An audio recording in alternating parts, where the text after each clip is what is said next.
ابن ماجہ کی حدیث ہے، صحیح حدیث۔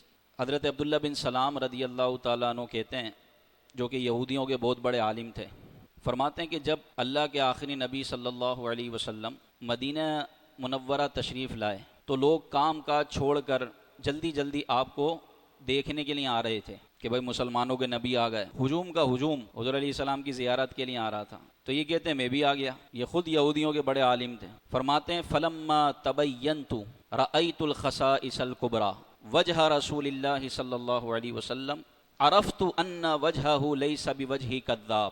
آپ فرماتے ہیں جب میں نبی پاک صلی اللہ علیہ وسلم کے سامنے آیا اور میں نے چہرہ والضحیٰ کو دیکھا، رخ انور کی چمک کو دیکھا، حضور علیہ السلام کے حسین و جمیل چہرے کو دیکھا۔ یہ ابھی حالت کفر میں تھے، مشرک تھے، یہودی تھے، ایمان نہیں لائے تھے۔